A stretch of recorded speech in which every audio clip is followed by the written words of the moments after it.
Hello my dear student, I welcome you all to the maths class. So you all know that we are doing chapter 8 and we have started exercise 8.1 in our previous class, right? So in our previous class we have also solved till part number B of question number 1.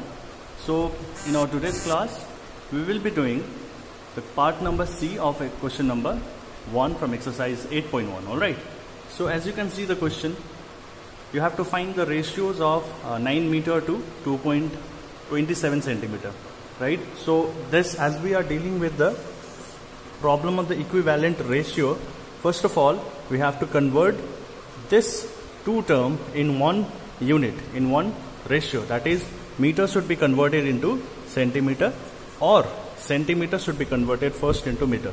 Okay, first of all what I am going to do is meter I am going to convert into centimeter. What is the value of 1 meter into centimeter? It is 100, exactly. So now 9 meter, if 1 meter is 100 centimeter, then 9 meter can be written as 9 into 100, that is 900 centimeter, right? So if now you can see that 9 meter has been converted into centimeter, which is 900 centimeter. Now we have to find the ratio between 900 centimeter and 27 centimeter. Okay, so we have to find the ratio between 900 and 27 centimeter. So you may not write this unit, it is not very mandatory, as because is in ratio the unit is not mentioned. Okay, so the unit is not mentioned, so you are going to write directly 900 is to 27. Now dear children, as I have said, whenever you are finding the ratio indicates that it is in the division form. That is the first form of the ratio is your numerator and the second part is your denominator. So now divide it one by one. Okay, so I'll be starting with the 3 9s are 27, 3 3s are 9, 0 0. Alright, so now again we can divide, right, until and unless you get the number which cannot divide both the number, will be, you have to continue doing the division. Okay, so 3 3 is a 9 again here and 3 hundreds. Now can you divide? Just see, it is 100 by 3, so the ratio form is 100 is to 3. Okay children, so this is the way to do it.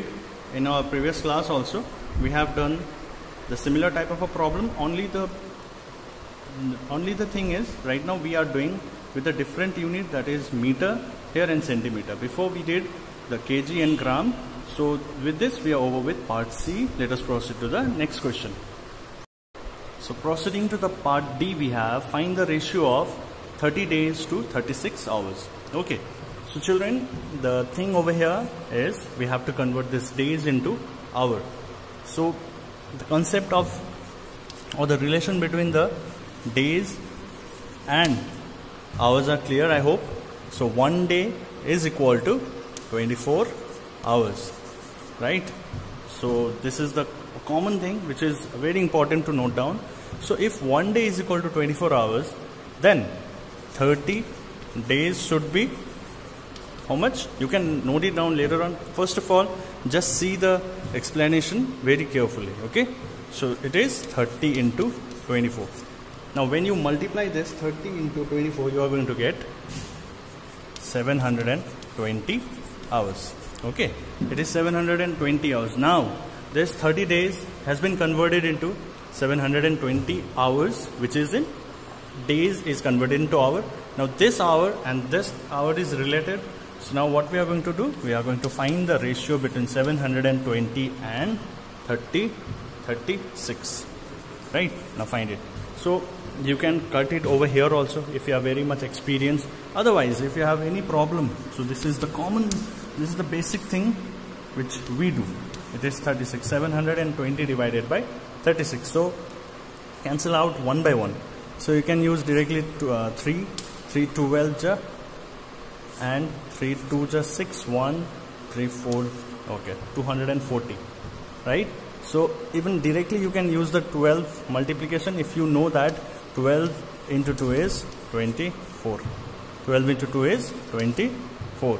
So we can use 12 ones are 12, 12 twos are 24 and 0. So it is 20 is to 1. This is to is actually denoting the ratio between 30 days and 36 hours. Alright. So you can copy now. The ratio is 20 is to 1. Okay. So the question is very easy. Just do not get panic. Just do the step. Just use the step one by one and solve it. Okay.